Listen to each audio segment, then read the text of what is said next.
Tell your friends you're listening to the Verhoeven Effect podcast. I'm Conlon. And I'm Nathan.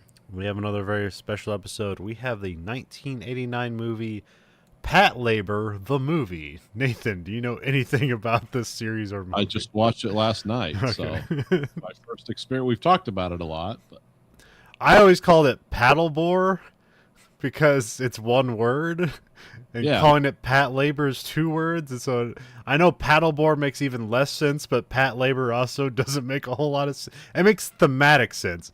It's a combination of, well, it's actually backwards. It would be the in this universe, robots are called labors, and then this is the labor patrol. They're cops going after crimes being committed by with or by robots that are laborers. And so they just cram it together and it's pat labor and it's all supposed to make sense. But I don't know if that's a weird translation issue or that just gives them rights to an interesting word forever because they created it. So yeah, it's hard to tell. and have you ever said the word pat labor out loud? Yeah, well, we talked about it before Yeah. because it doesn't help that they run the L and the A together on Yeah. the promotional material. That makes you think even more. It's like, oh, there's some weird combination of words that's going on here. I think it was a manga or whatever. I never read that. There is a television show that came out before this movie. I'd never seen that. I've just seen the movies. Okay, So there's Pat Labor. There's Pat Labor 2, which is also very, very good. It's also like I think even longer and even more introspective. A okay, lot more exposition than this movie. And then there is the kind of like redheaded stepchild third one called Pat Labor. I think it's WXIII. I'm not sure what that means. I'm sure if yeah, that's W13 or if the W means a number as well. I don't know. That one is more. That's like a sort of like a kaiju movie okay, where there's a monster which I think is a bioengineered weapon that is like destroying like construction laborers, and then okay. but then it becomes a detective movie of these detectives looking for what's causing this to happen, and then kind of at the end of the movie a monster shows up, and then then it becomes like a horror movie because it's just like beat cops trying to run away from a monster, and then the labor patrol shows up and beats up the monster. And so they're almost not even in the movie. So um I think there's a couple different TV shows. I mean, like anime, Japanese, like media production can be weird sometimes, where they produce like very low budget live action versions of manga stuff for essentially no reason. It's like, well, this doesn't look better than the cartoon show. Why are you making it? Yeah, Um, it's kind of weird when you see that. um, and then yeah, so I think there's one of those, and then I don't know if this has any modern stuff to it.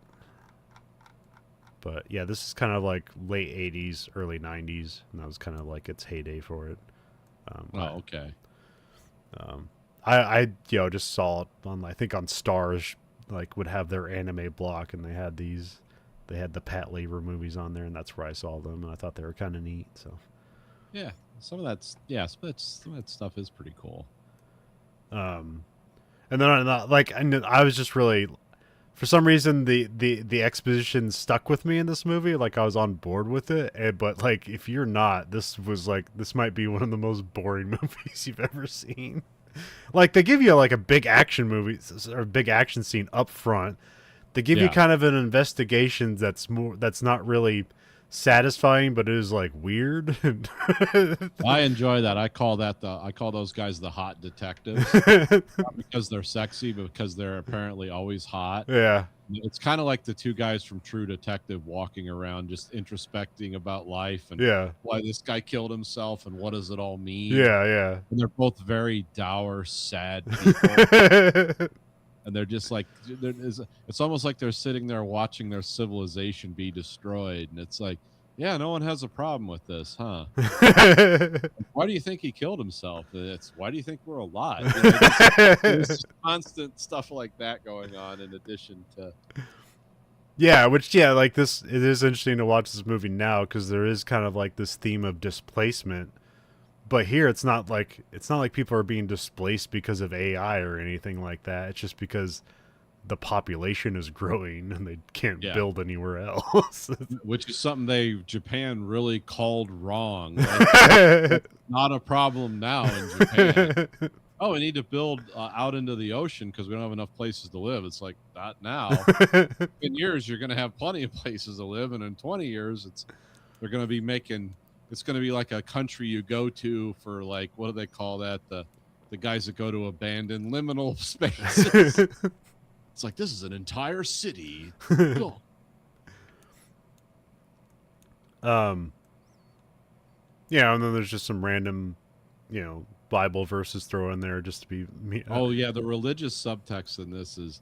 It's not you quite. You probably know more if it's hitting the right mark or not. I did. To me, Well, it just flew over my head. It's like I know the Tower of Babel, and that's about it. Yeah, it's interesting because it's like another culture's. It's kind of like all that stuff in Evangelion, Yeah. which they were really hitting you over the head with it. But this is a little more subtle than that. But yeah, the like the main character is like Noah Izumi. It's like, well, that's okay. That's Noah from the flood. Yeah. And the fact that like part of the movie is like a what is it, a typhoon. Well, and they're on the ark. And Noah is on the ark. Yeah. But then there's even crazier stuff that like Captain Godo pulls out of the air. It's like, yeah, Hoba's name. Like if you stain it together, say it together quickly. It sounds like Jehovah, which is not actually the correct pronunciation of that word from the Bible, which because Jehovah is a name for God. Yeah, it's one of the billion names of God or something. And they, but yeah, it was kind of funny that like they kept pulling this stuff out, both directly and indirectly. Yeah. It's like, yeah, because was Hoba the agent of God? Is this like God's punishment to man? They don't really answer these questions, but it just kind of plays out interesting. In a robot combat movie, it's like it's not expected to be there, and it's, I guess, if you compared this to other robot fiction, this seems more introspective and interesting rather than like, well, we put all these combat mechs against each other, and one of them won. Yeah. And then, like, the project is called the Babylon Project. Yeah. Which is, like, you would never, like... Although weirdly spelled Babilon. I think they spell it wrong when it's, like, promotions, but they spell it right when the guys are being serious about it. Okay. Because it says it on the screen when the screens go red when the virus gets activated. It says it right, though. Yeah. So that's another like subtle thing. Maybe that's just marketing. Like, we own it if we spell it wrong. Yeah. Because there's also just a lot of like corporate greed and misuse of like government funds going on in this movie. Oh, yeah, and it's like it's not only that, but it's like talked about is like, well, this is how we're gonna cover this disaster. Yeah. It's like, oh, you mean the virus that can turn all these giant construction mechs into killers all over the world? Apparently, they're the world supplier for these machines. Yeah. It's like, yeah, we're going to cover that up. but that's our job. And the police are talking about, yeah, this is how we cover this up. Yeah. Like that's normal. Like, that's not a problem. Yeah, which like I think is like that's super interesting, but I feel like it almost goes like too subtle with it. Because they don't spell it out, but like you're like, oh wait, the cops are going to blow up like $1 trillion enterprise to save the world, and if they save the world, nobody's gonna know. Like they could be labeled terrorists, and nobody will know that they did a good thing rather than saving the world because there's no evidence they saved the world because they saved the world. It's like, that's crazy. Yeah, but it's interesting how it's called the Babylon Project, and I don't know if you know about the book of the Tower of Babel from Genesis. Only slightly, but Because the reason it's called that is like in the beginning, everyone spoke the same language. yeah. And then God struck that civilization down, and it's like, and men were cursed with different tongues and could not understand each other. So that's like the unifying language in this movie, the Babylon, which comes across the screen, the secret project is like, yeah, all the robots will be on the same page and they'll be killing everyone. Yeah. It's like, oh, that's interesting. Okay. So yeah, they hit a lot of the things right on the head, but it's just a cockeyed interpretation of how we would use it in literature. But it's kind of cool at the same, because it also just sounds scary. Yeah. It's like if you found a piece of paper and it said the Babylon Project, it's like, I'm probably not supposed to read this. Whereas opposed to like the TV series like Babylon 5, that was directly talking about bringing aliens together, different people, and solving problems as one group. That's why it was called Babylon 5. But well, and also like the 5 is like the ominous thing, just because 4 of them didn't work. Yeah, we've tried this now 5 times. This is the 5th time. But yeah, in this it's a little more oblique and scary and fun. Because this does allusions and references and like cool storytelling well. What it does poorly is like character development. Yeah. Which is none. But I found that to be they have archetypes. You have like the plucky young, like, not detective, but like, I mean, he's doing detective work of Azuma. And then you have like Noah, who's kind of like seems to be like the naive, like hopeful person. Yeah. And like again, at the end of the movie, they don't like grow or do anything different. They just kind of fulfill their ideals. I did my job. It's good, It's like, yeah, well, the world almost ended. It's like, don't go crazy. And and like weirdly, it's like Matsui, who's like mostly in like scenes with no dialogue, is like the most interesting person because he has sparse with, but he's the one who's like trying to uncover. It's like, this guy killed himself. Why? He's like he was a genius, and it's like now it's all our problems, and a dark prophecy will follow in his wake, and this is all intentional. So, and then then he's also talking about like it seems like, because like his detective, like younger detective guy who's taller than him, he's like, Goda's an idiot. Who would take this job? He's like, no, he's the smartest person in the world because like he wants this job. And so they do a good job of making Goda seem smart because he just never reveals his hand, but he also knows how to play all sides. Because that's sort of like the downfall of Azuma's character, is that he doesn't know how to do that. He's just going in, this is the problem. Yeah. Can't you see this? It's so obvious. It's like, yeah, but this is why we don't talk about it. It's called capitalism.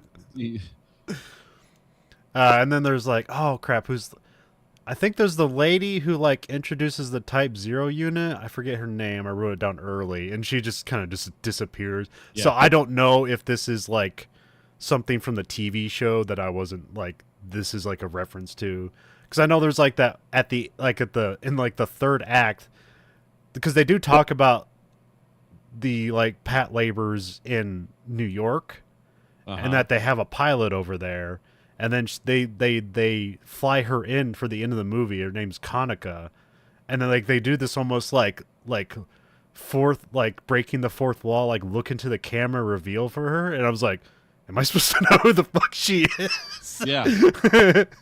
I was wondering that myself. Is like, huh. Okay. And I tried like looking up on Wikipedia. It's like, oh, has this character appeared in other parts of the franchise? And I didn't get any conclusion to that whatsoever. So yeah, I have no idea. So maybe she's just the cool, like American Japanese chick who comes over and kicks some ass.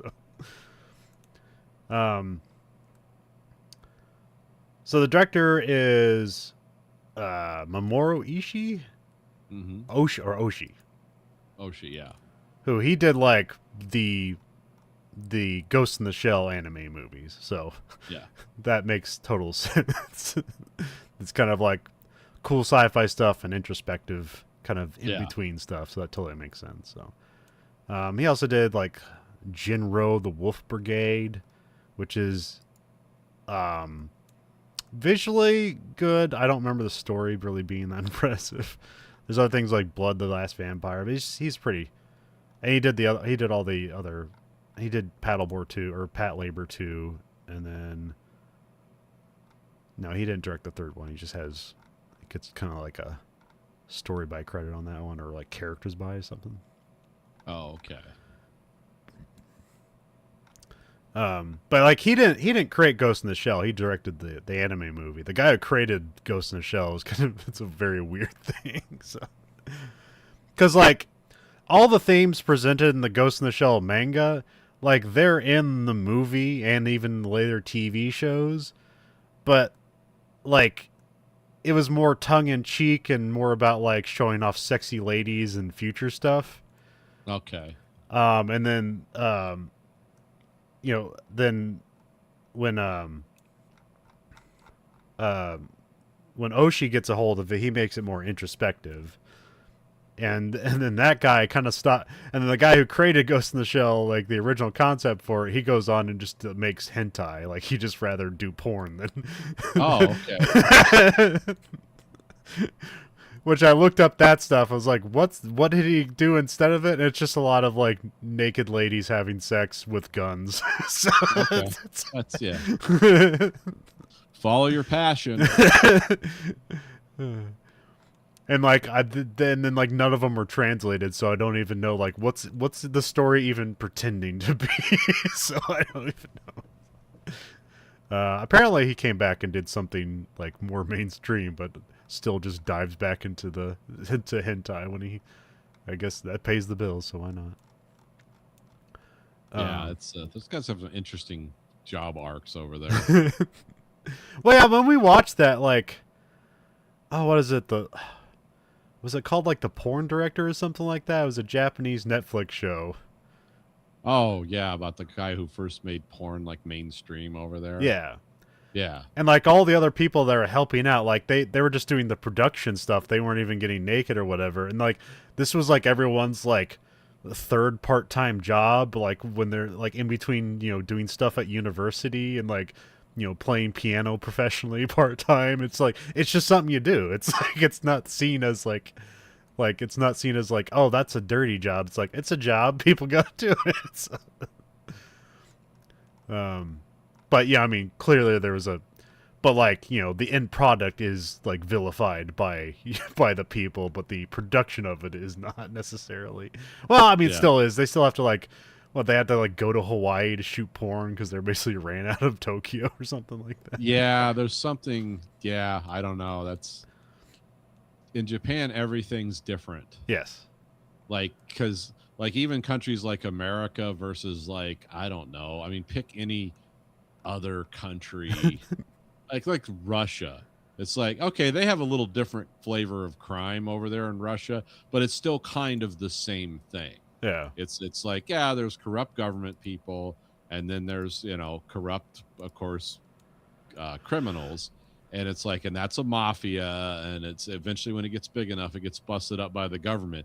No, in Japan, there's a whole culture of it, and it involves like tattoos and like Oh yeah, if you visit Japan and you have tattoos and like you go to a bathhouse, you have to have like go to a separate bathhouse because yeah.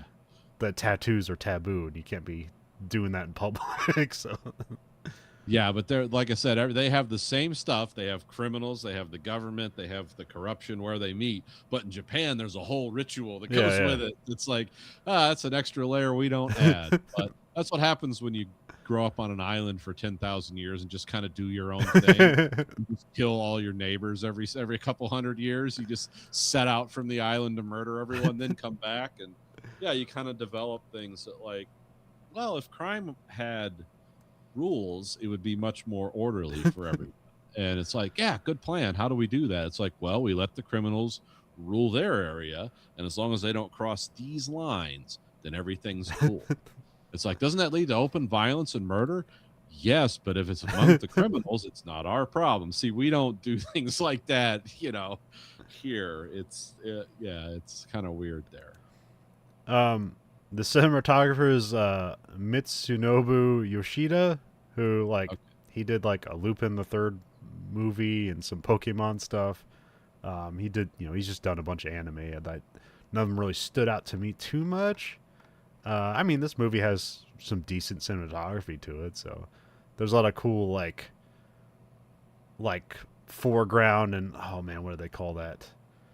Where like the foreground and the background move, and there's kind of like the middles, like. Yeah, Kurosawa did a lot of that stuff. Yeah, But I think it has like has a there's a name for it. yeah. I think in animation there's a specific meaning, but I can't remember what it is right now. But there's a lot of that stuff in here, which Disney did that a lot. So, which Yeah. they pioneered a lot of tech. They'd have like this interesting setup where they have these cells set up on a camera, and they have like a tower that has like 7 different like window plates on it, and then like they can move the plates to create that foreground and background movement Oh, okay. as you swap out each frame for the animation. So, it's written by a lot of people, so I don't know how this works in Japan. There's 5 people listed as the writers of this movie. There's also like the movie starts with like I don't know how production companies work there because like the production company for the Patlabor like franchise is this thing called Headgear. Mm-hmm. So it's like all these writers are presented as like a Headgear group writers, and so we got. Oh, I'm not. Should I read all these now? Oh, well, I guess I'll try. Kozunori Ito, Yutaka Izubuchi, and then Mamoru Oshii's in there. Akimi Takada and Masami Yuki. I didn't look up any of these people, so I don't know what else I've done. So I guess I'll just click through it now to give at least see if anything pops up. Okay, worked on Ghost in the Shell. The Kazuri Ito. What did Yutaka work on? Cowboy Bebop the movie, and Evangelion the first one. That's art department, so he's not a writer there. Oh, okay. Akemi, what did they work on? Oh, they worked on the Patlabor television shows. So they must have been like a part of this kind of like maybe stringing together, and then yeah, Masami also worked on it. So that those two must have been like more like carrying the project along from different because yeah, you have different stuff production things too where you have like a television show and then what they call OVAs, which is original video anime, which just basically means it came out on video rather than broadcast television. Which here we'd call that like straight to video, but it has a different meaning in Japan because like here that means it's usually means it's cheap. In Japan it just means it's a different production type and has different qualities and different expectations. Oh, okay. Like sometimes an OVA is like a passion project, and like they do what they can, but they have a bit more time to do it. But it's just kind of like you do it in your spare time. And then sometimes an OVA is like, hey, we're doing something crazy and new, and we're not going to invest an entire television show into it, but we're going to make like 4 episodes. They're going to come out on. We're going to make 4 22-minute episodes that are going to come out over the year. And then that's an OVA, essentially. Okay. Or they'll come out once a month, stuff like that. Whereas, like, I don't know how they did this, but, like, I think, like, the Patlabor television show has, like, 50 episodes in 1 year. Which I don't know if they banked them or if they just, like, beat the shit out of everyone to get these things pumped out. Like, I don't know how that works. Yeah, I would like that one to see how that works, too. Because there used to be, like, shows like that, like television shows where it's like, oh, like cartoons would just like put out like 3 episodes a week or something like that. But also like the original like 60s Batman TV show, like they used to do 5 shows a week. Like it's crazy. And then like they like, this is too they switched to doing like I think like 3 shows a week. Let me look it up. Okay, yeah, I want to know about this because someone's being tortured. I mean, it's not like Batman was really that like of a crazy production. That's still a lot, though. I mean, I guess if you got a, I mean, from 1966 to 1968, they had 120 episodes. Okay. So that's 3 years. So that's 40 episodes a year. Okay. So like, yeah, that's almost, well, I mean, that's almost once a week rather than once a day. So yeah, I guess I don't know Yeah. how that worked. Let me put it like Batman, TV 60s production cycle. Because we know, like, like soap operas, those are done, um, daily. But there's also just a really lowered expectation for the quality of those. Yeah, No. I mean those are basically those are shot on sets. A lot of them are one takes, so yeah, it's a little different. Okay, well, this is the AI overview. It says they did 2 new half-hour episodes per week on consecutive nights for the first 2 seasons.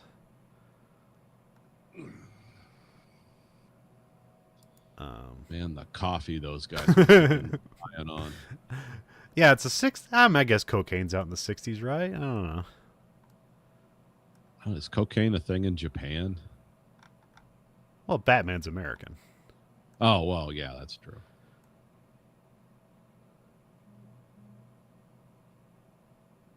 Why does it take so long to animate an episode of the Family Guy then?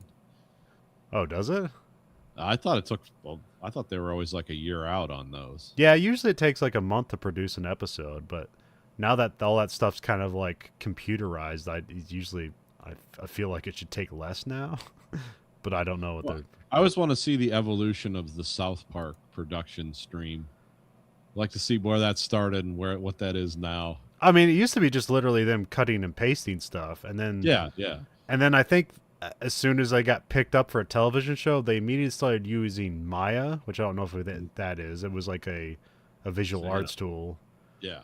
Um, it was for doing basically like 3D animation, and then they basically like shot things in 2D and then put them into a 3D environment, but just animated them in 2D.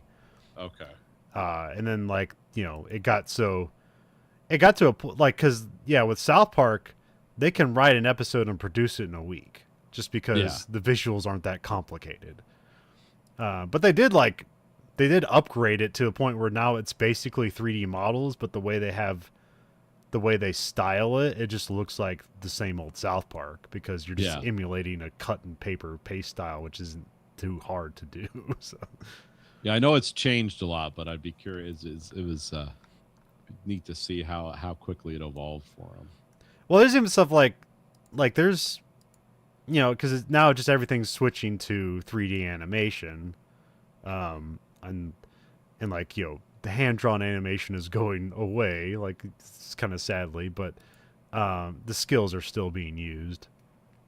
But there's like an anime on Netflix called Blue Eye Samurai, Mm-hmm. and it's a 3D animation, but like the way it does its styling, it's like it looks like a 2D animation. So like however the character's facing, it draws the lines as if they were being drawn by a hand drawn person, depending on how they're facing. It just kind of changes that way.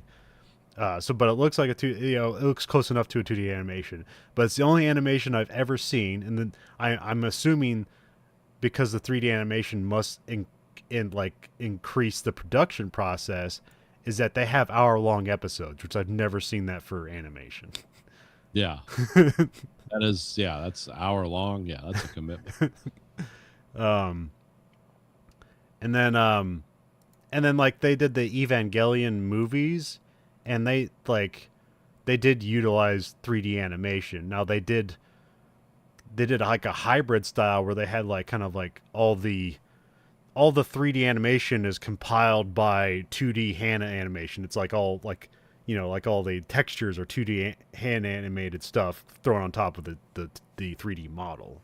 So it's a Okay. hybrid of it, and like it looks good, and it's like technically more accurate and fluid and easier to create, but it is like not the same. It is missing like there's something to the 2D animation that like has more like authenticity to it compared to when they throw in the 3D models to do stuff. So, and even this movie is like I describe it as like this is like the heyday for psychotically detailed animation. because like this is all robots and stuff like that, and like if you think of like what Disney's doing at this time, it's very, it's very like um like organic and fluid and more about characters and emotions. And this is like an architect and an engineer made an animation where like everything is like perfectly detailed and everything moves at a specific way. And then, like it just every little movement is like, no, this isn't just, we can't draw this like it's a fluid organic thing because it's a piece of metal.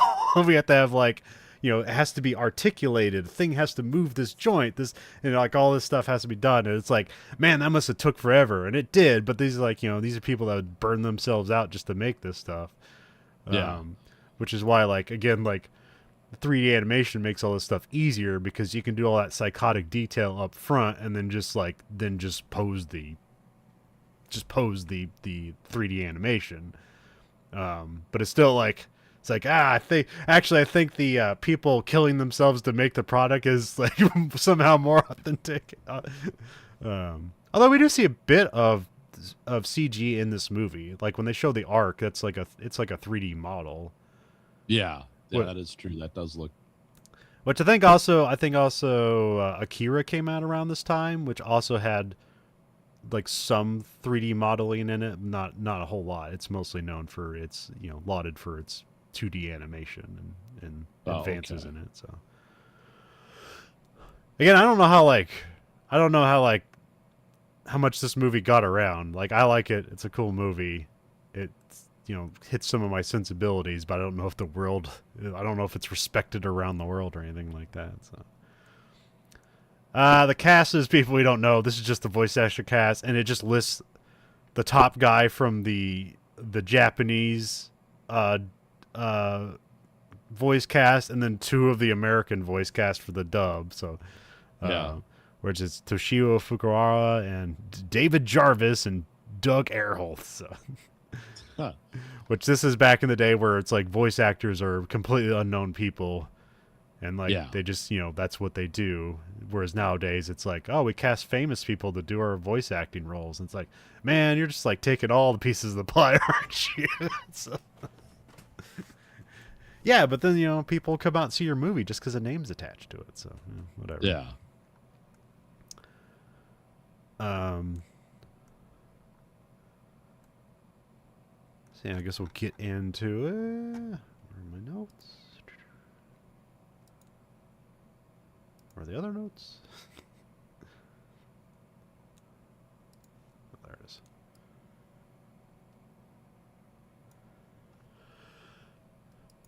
All right, we got Act 1. We open on like dark clouds, and then we like pan down to a figure standing on the end of like some crane or something like that. He releases a raven, which I don't know if that's symbolic or anything. Yeah. We see like guys in lab coats like behind him that are like kind of like reaching out and like screaming at him, but we don't hear anything of what they're saying. We just kind of have like the ominous music. And then the scientist leaps off the structure into the water below, which, and he has a grin on his face, which is weird. Yeah. Which, like, we hear Goto describe this, and I don't know if this is, like, how it actually happened or if this is, like, Goto's, like, imagination of it. I don't know. Presumably, I think this is what happened, so. Yeah.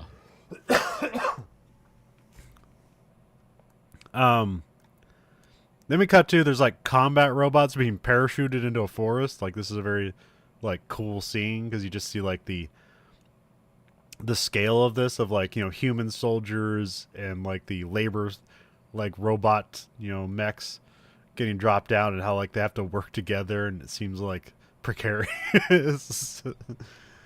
But it's also cool, like you see them just getting dropped out of the airplane where they're just like kind of folded up. And then just like the track, the parachute pulls them out and then like drops them out of there. It's like, it's just cargo until it's ready to go. So, yeah. We also are like, we're interspersed with titles and credits with like more robots being dropped into the forest. Where someone say enemy labor located, and there's some tank is firing on the parabots. At least that's what I call it. It's like a four-legged tank, but it can hover, so it's kind of like a spider tank.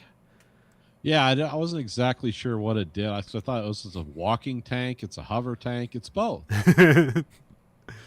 I mean, we see it says Type X10 on it, which I'm guessing usually the X means prototype. So Yeah, usually that means experimental. yeah, so I'm guessing this is some new hotness going. Uh, we see some helicopters chase after it, and the helicopters like shoot the. It looks like it shoots off the back of the tank, but it looks like it mostly just shuts down its hover mode, and now it has to like crawl around on its legs rather than moving on its hover ability. It stops and like laser scans the areas, and then like everyone just opens fire on the robots, and we see like these kind of like ridiculously big guns that the humans have. Like they're using rocket launchers on it, but then they have like these kind of like elaborate anti-tank rifles that they're using that have like these like almost like muffler covers on them or something like that. And they just shoot the shit out of this robot. So, Yeah, they shoot this thing into pieces. um, It's very RoboCop-esque. they get it caught up in a wire. Yeah, that's right. Yeah, I forgot about that. Yeah. And then like they surround it. They open the driver's seat and no one's inside. So. Then we cut to then we have the titles Patlabor, the Mobile Police, which is different. It's labeled as Patlabor the movie, but whatever. So. Yeah. In case you forgot what you were doing. Then we get an overview of a man-made island that's meant to like increase Japan's manufacturing capacity because it's just like Japan's just growing too big, or at least Tokyo's growing too big. So Yeah.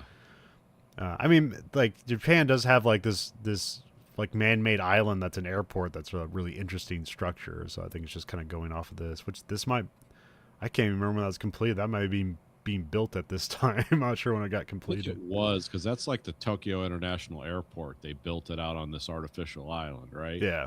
They're the same thing. Okay. Yeah, I think this probably was going on at the same time. But here they're not talking about the arc yet. This is just like, it's like a I don't know. I'm not even sure what this part is because they call it. There's like these two different islands they built and the arc. Yeah. So there's like three different things that are being built here, but we never come to these things ever again. We only see the arc after this. Yeah, there's one thing being built as an extension of the landmass. There's one thing just being built out in the sea. Yeah. And then the arc is between them and will bring them together. Yes. Because the arc is where all the labor robots are. Yeah. Yeah, they're supposed to be building a bridge that will connect everything together. Yeah. Also, they do all this in like Dubai and stuff like that too. So. Yeah. It's cool. I mean, what's that? Battery Park's that too, right? That's just a man-made island to extend New York City outwards. I believe so. Yeah. Well, it's not an island. It's just a man-made extension of Manhattan, I think. I believe it is. Yeah. Because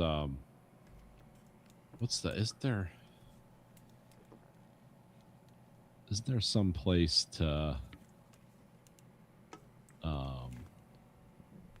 isn't there an island made of garbage out there too somewhere in New York? Oh, New York? They get rid of that. Yeah. I don't know. Staten Island. Yeah. Long Island. Oh yeah, no, yeah, there is a place. No, what is that? Yeah, because there is an island. Art Island or something. Yeah, like something that. like that. There's also like an island where like they like buried like people with diseases out there, and it's like no one's supposed to live there, and then that's basically it's basically like an island meant to dispose of things. I forget what that's. I think that's Hard Island. Yeah, Right. that might be it. Because I know I think that was where the island where all the aborted fetuses went too. Because I know that for a long time, New York was the world's number one producer of those. I don't know if that's still the case. I imagine Mississippi's taken over. But yeah, I know there's something. There's like weird things, I'm sure, infrastructurally that go on there that makes sense. Yeah, there's a lot of like miniature islands around New York that have their own little weird abandoned things and stuff like that. So, which is, I guess extra weird considering how like how expensive the real estate is out there, and there's just these things that they don't use. It's like, Most elaborate infrastructure of a city in the world. I did not realize that until I read that, and it's like, yeah, they have the most because they've just had to build over things and they advance so rapidly. yeah.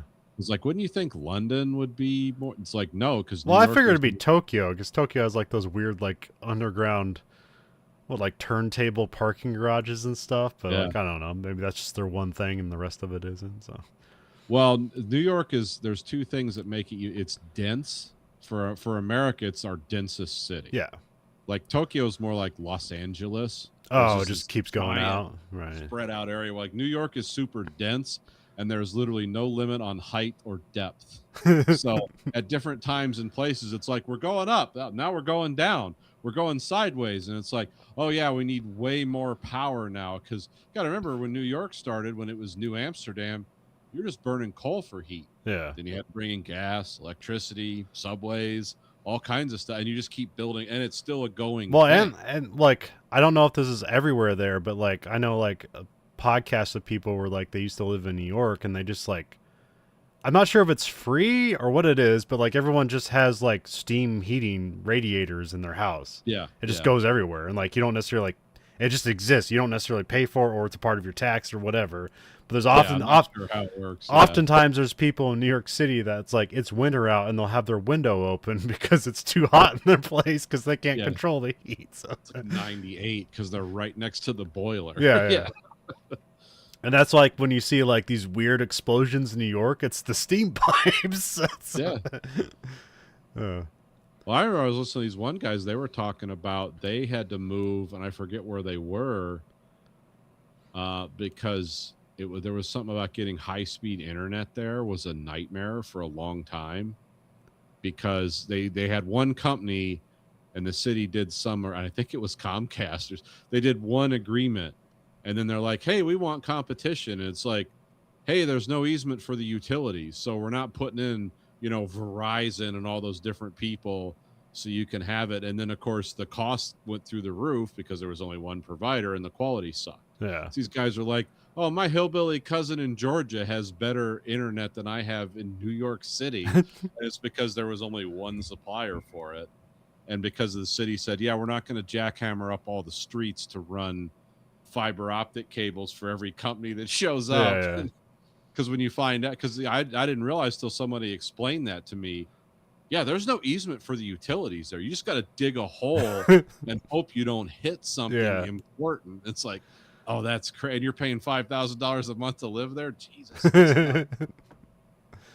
Yeah, but your opportunity to make millions of dollars is far more, Oh, yeah. No, don't get me wrong. I get it. I think if I had the money, I think it'd be a cool place to at least, try to live for a while. Yeah.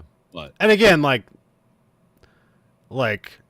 there are like, that's what Long Island and Brooklyn is for. That's where, like, if you're poor, that's where you live. So that's where more affordable housing is. So that's where you kill your parents to get their homes. Yeah. Yeah, I mean, it would be cool to be in, like, that is literally the actual heart of the American empire there. And it would be cool just to see that before it's all gone. Trust me, it will be. But yeah, I don't see how that's going to happen.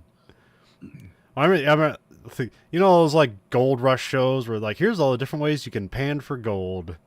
Yeah. And then I found out there's like kind of this like subversion of that where it's like people like in like some jewelry district, New York, will just like basically like dig up like the dirt that's in the cracks of the sidewalk and then just literally pan it. And it's like, oh, there's gold, there's a diamond, and just literally find just like thousands of dollars on the street.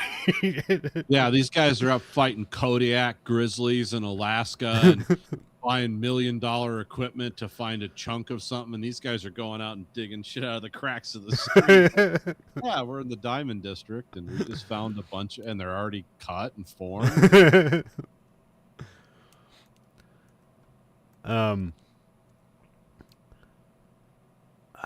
is it? Yeah, we get some overview from the helicopter pilot. He's basically like supposed to be like he's like it sounds like he's like giving like a television presentation, but then there's just a couple of cops in the back that are sleeping, and that's who he's talking to. So Yeah, it's very weird. He's doing it like an announcer voice. yeah. And here is the plan of the future. And it's like, and we invested so much money in it. Yeah, and these two guys are just in the back asleep.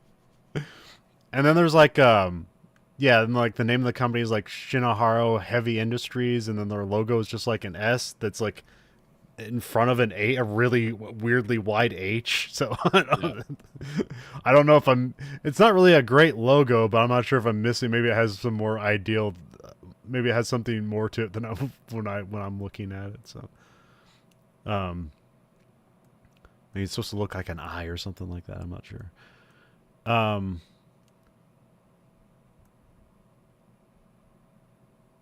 But yeah, they talk about how like all these man-made islands in the Ark were made possible by the labor construction robots, because in this universe, like that's how they're implementing. Like robots are used for everything. It's not just military purposes. It's like, well, we can build stuff and have things like be less, it'd be more safe when people are in protective suits. And they also talk about how, like it's the underwater laborers that help that actually like make this way more possible than it would be for traditional labor to do.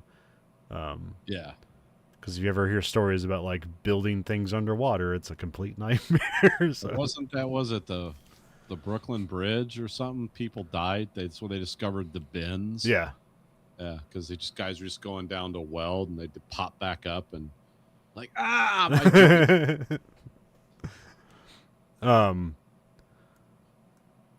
and they talk about labor sabotage. Yeah. Because that's where we get this, it's Patlabor, the mobile police, and that's what they, it's not, they're not meant to like, hey, let's send a robot after a guy stealing a car. That's not their purpose. It's like somebody stealing a robot, then you send the cop robots to go get at the other robot. So yeah, this is a lot more like, think the movie Runaway with Tom Selleck from the 80s. It's like these are robot cops. Like they deal with robot related crime. And in the case of the Tom Selleck universe, it was they were called Runaways when they were just malfunctioning, but then they introduced a sinister element. It's like, no, they're actually programmed to kill now. Actually, Runaway was a very dark, sinister movie in a lot of ways that sort of got passed over. Yeah. Because Michael Crichton kind of made it like, he put elements in it that made it fun.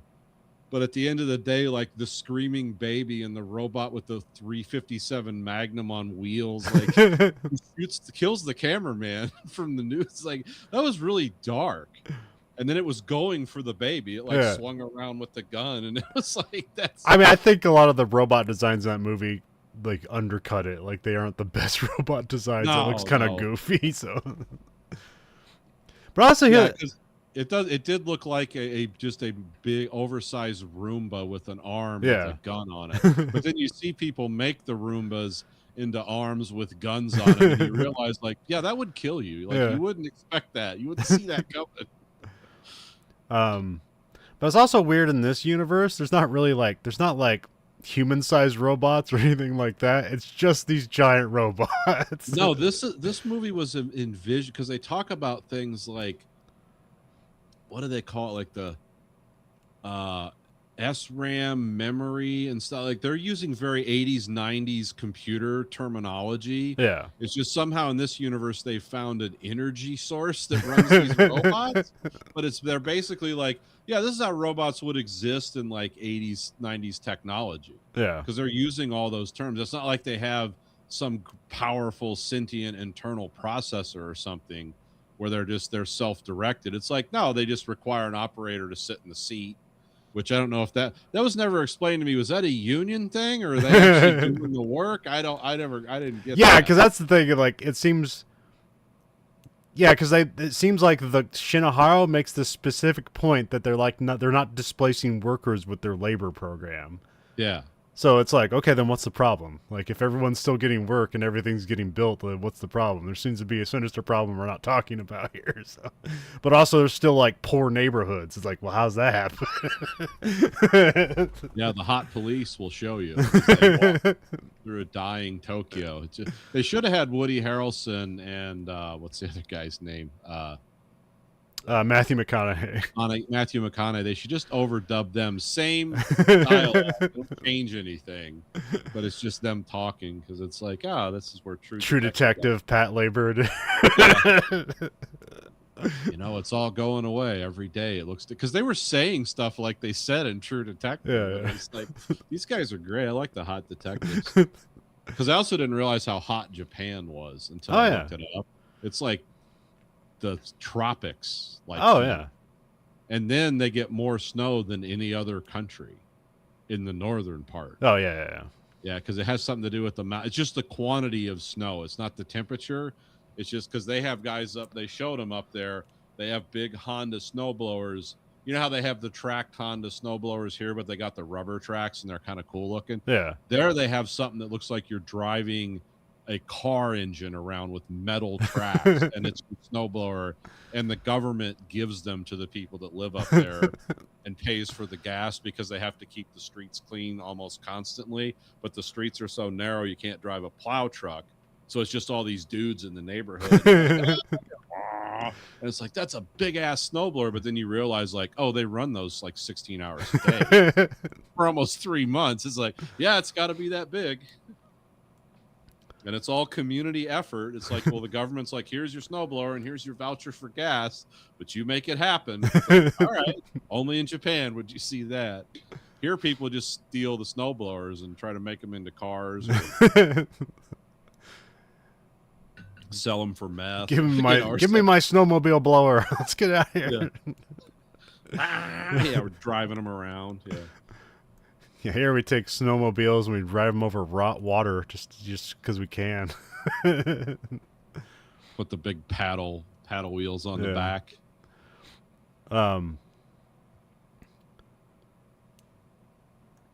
So yeah, then the helicopter, they approach another building called the Ark, where this is where all the labor manufacturing occurs. Presumably, it must have been moved here. It's like, labor's occurred before this. So, but then they talk about they sell these all over the world, which you make sound like this is where laborers are exclusively made. This isn't like there isn't like an American labor and like Russian labor, or if they tried, that doesn't work. So you have to get them from Japan. Sounds like Shinohara Heavy Industries is the only people that make them. Which, I mean, maybe that makes sense too. I don't know, because if America and Russia at that time, if we made giant robots, they would all have guns on them. That's all we'd be doing. So, gun bot. Only the Japanese are like, you can build stuff with these. You don't have to kill each other. It's like, huh? No, we must kill each other as quickly as possible. We see a couple of mobile police officers. They're on site to see the manufacturing, which this is Azuma and Noah, who I don't think I picked up their name till maybe halfway through the movie. So, well, I didn't pick up that Noah was a girl until I heard her talk, because she looked exactly the same as every other character. Yeah. The only one that looked like feminine was that lady from the beginning with the dark hair. It was really long. Yeah. That's Shinobu. Yeah, Shinobu. Because she's showing off the Type 0 cop robot, which this is the one with the new, they talk about. It has a new OS, the Hyper Operating System, which is supposed to be kind of almost like predictive logic to make things smooth. It's using fuzzy logic is what they called it back then. Also makes it seem like it's more efficient and somewhat autonomous, but I thought there was more autonomous stuff going on in this movie, but that's more just when they go out of control. That's the only time they're autonomous. It's not. Yeah, and they're not necessarily as effective, which is okay, good. That makes certain sense. Because if there were guys running those machines, they'd be tearing each other apart.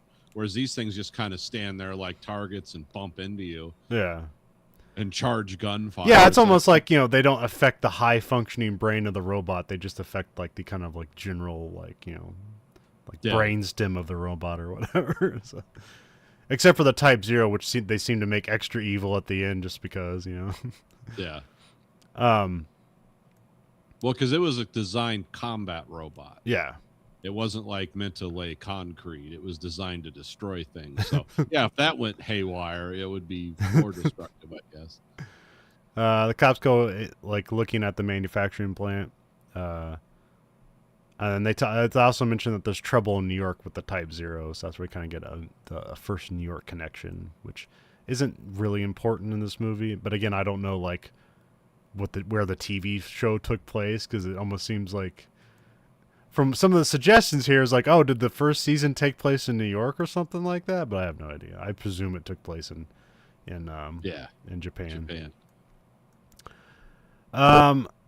So that's start of Act 1, or that's the end of Act 1, because we kind of get into like, oh, there's trouble with the new OS. So this guy jumped off a building and killed himself, and there's a robot, an autonomous robot being fought in the woods. But then it's a surprise that there isn't a pilot in there. So we have Act 2. I think the Patlabor group we spend time with is Section 2. I was very confused here because there's mention of both Section 1 and Section 2. But also like Shinobu's from a different section. And I think she's from Section 1 and she's being attached to Section 2 because she doesn't want to. And also like Section 2 is apparently like they're the like with their area they have to patrol is now like is being inundated with like rogue Patlabor units, or not Patlabor, just like labor construction units. So like they basically been like running like, you know, like 80-hour work weeks because of all the problems they're having. So, because also there's mention the cops talking between each other. It's like, I haven't seen my wife in 3 weeks and things like that. It's like, this can't go on any longer. So,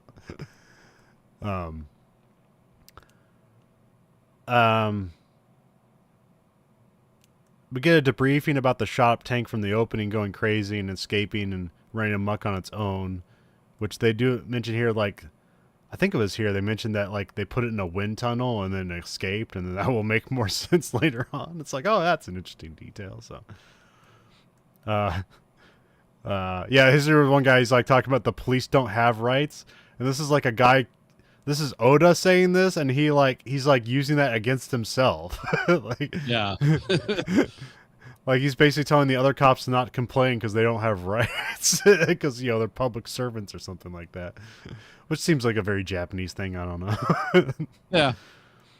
But yeah, they're being forced into overtime because of all the calls they're getting. There's also like 6 guys here. Well, there's 6 guys. There seems to be only 2 robots, but like 6 pilots, and then like, I don't know, like 50 mechanics or something like that. Yeah, there seems to be a lot of technicians in this group. Yeah. There's a call about an out-of-control labor unit. There's like a labor construction unit. Did you write its name down? It's like, was it like the Tyrant unit or something like that? Something weird like it's Yeah, sinister? it was something. Yeah, I think it was Tyrant, but I think it was spelled with an I. Okay. I'm not sure. There's a lot of those. Let me look this again, because I have like the Patlabor the movie like wiki up. Okay. Yeah, it's like Tyrant with an I think. All right. Okay. I'm not sure what's meant to do. It seems to be a construction robot that has like kind of like an extra big backpack on it. So it's almost like just like a forklift unit, I'm guessing. But yeah, it seemed like some kind of a demolition / carrier unit. But it's just like walking a path through all these residential buildings. It's like, yep. And so the cops drop a couple of labor unit patrols, which is kind of interesting because like they basically have like flatbed trucks that keep the robots on, and then they drive them to the scene and then they start them up. So that must be like, so they must have like some sort of energy limitations that they're not just like having them move themselves there. They like have to drive them to the scene to be deployed. So, oh wait, no, I'm looking at it now. It is spelled like Tyrant with a Y. Okay. It was designed to be it was envisioned as being a walking bulldozer. Okay. All right. Yeah, that's why it has an engine mounted on the back. Oh, okay. All right. Yeah. We see the guys inside the out of control labor unit. And he's not in control of it, and he's just afraid. So now we know it's like, okay, it's like doing this on its own. So it's starting to be a theme here. Oda grabs the robot with his Patlabor robot, and then like the backpack thing just kind of gets ripped off, but it doesn't stop it. And then, but Oda's able to stop the robot enough by like kind of like holding it back while another unit goes in and just rips the like the what do we call that? The driver section just out of the robot. Compartment Yeah, off, yeah. to get the driver to safety. And then Oda has like the robot like it pulls out a shock stick, which is this is one of the design stuff it doesn't really make any sense, but it's very visually cool. Is that like the robots cops just have robot stuff like weapons and accoutrements that are just oversized human, like normal human weapons, which wouldn't necessarily make sense, but it's visually cool and interesting because they just have like, here's like a Smith and Wesson police revolver, but it's the size of a car. Yeah, when the guys are reloading it, it's like they're loading artillery shells. Yes, because the stuff's just so massive. And you know, like yeah, and it's something. And they have like a spaz shotgun for one of them, and then so this has a collapsible like shock baton that would basically mean it's like the size of like a telephone pole or even bigger. So. Yeah. Which that's one thing I really love about the visual design of this movie is just the oversized things, and like they do scale in kind of an interesting way. But he shocks the robot, and then the robot just kind of like falls with him into the river, and then and also like all these robots, they have like the RoboCop leg, where like the leg opens up and a revolver comes out so they can grab it, which is yeah, go ahead and steal that. That's cool. So. Yeah, good idea. And so yeah, he pulls out the revolver and he just shoots the robot, and then like it blows up a coolant tank on it, which like freezes both like the river, the robot, and himself. Which is like, is he dead now? But he's not. Because like when they're debriefing with the captain, they mentioned that he's thawing out in a tub, so he's fine. So,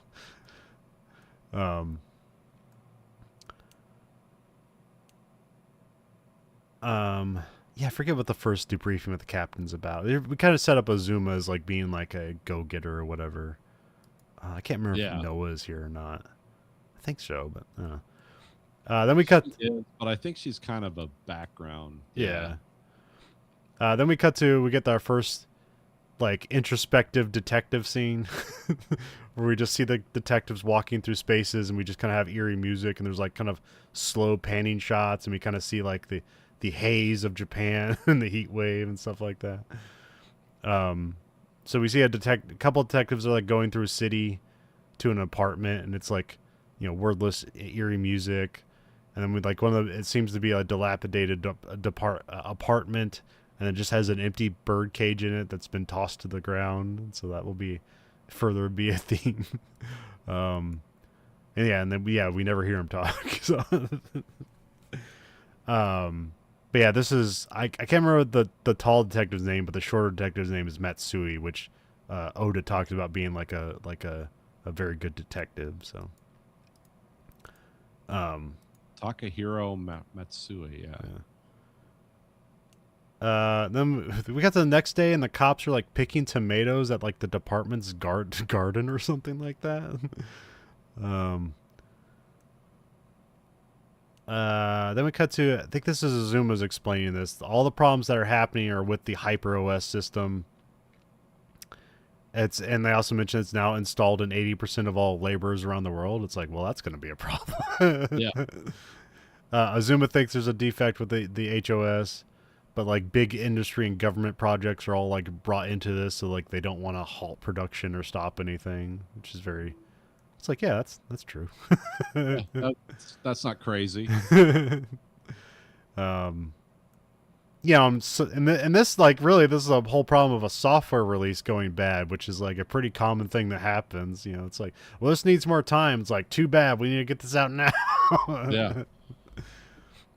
Which I don't know, like, yeah, well, we have Detective Matsui has like a dossier on the guy who designed the HOS. His name's Hoba. He studied at MIT. Hoba's identity seems to have been erased, like the company, like, or it just never existed. He just never. I'm not sure if the company erased it, he erased it, or what's going on here. I'm assuming it's him because he seems to be this like Machiavellian character. Yeah, he's got all the angles covered. Yeah. So I'm assuming he erased himself. Um, and because he's, like I said, he's always 15 moves ahead of you. Yeah. So And that's why he killed himself. yeah, last, but he killed himself, but he's still affecting the world. Yeah.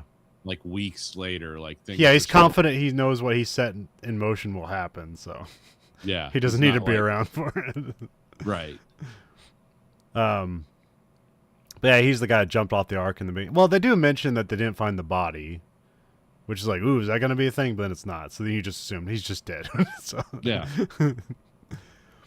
But they don't know what triggers the defect. They suspect Hoba did something on purpose to create the defect, and then Azuma is going to go investigate the HOS more. And apparently his dad runs like the Ark production plant, but like they make it sound like him and his dad like don't talk to each other. Yeah. Which I'm not sure why. I think maybe he didn't want him to be a cop. He wanted him to do something more than that or something like that. Yeah, it's kind of strange. It's not real. Like a lot of things, like the biggest weakness of this movie is like, why do the characters do what they do? Yeah. Oh, okay. I mean, the movie is only an hour and a half long, but that's true. But you do get like almost an hour of exposition, and like you don't do any character development. So, well, not any, just not enough. Well, there's just a lot to explain in this movie too about what's going on. Yeah. Well, yeah. The verse up is kind of like, this is a lot. I mean, yeah, this is like pretty like typical complicated Japanese like plot matrices and stuff like that, where it's like it just can't be one thing that can be simply explained. It's got to be like, we think it's this, like, no, it's this, no, it's actually this. Which that can be really annoying, or it can be like oh man, this is awesome. But here it's more on the awesome side, but I could see like people just rolling their eyes at this stuff too. So yeah. So I call him the Major because he has like a major symbol on his hat, but this is like the head of maintenance for the Patlabors. So he seems to be an older guy, but he's just like, I'm not sure who this guy's name. I don't think I picked up his name, but he meets with Azuma's dad, who talk about the history of Shinohara Industries, because like Azuma's dad, like apparently he had his own company and he merged with Shinohara, and then then they like started to take off as like this huge company. So presumably his dad is very well off, which I'm assuming that's why he didn't want him to be like a cop. And being that he makes laborers, he probably doesn't like the idea of like his son like is enforcing laborers or somehow, or like restricting them in some ways. I'm not sure. So. It doesn't seem like they do anything. They won't even step in the way of profits. Yeah. It's like, well, if we can get the government to subsidize this disaster, we can cover it up. Azuma's dad is convinced it's a safe product, which I don't know if there's a translation error here, but I think the company sold him the lie and they don't tell him the truth. So as far as he knows, it's a good product. Well, his dad also says he thinks it's a safe product, but he's like, this is so far beyond from where I started. Yeah. He kind of he's not really in the loop anymore. So. Yeah. He's like, yeah, I'm the guy who writes the checks. Yeah. I don't necessarily know all the nuts and bolts of it. So.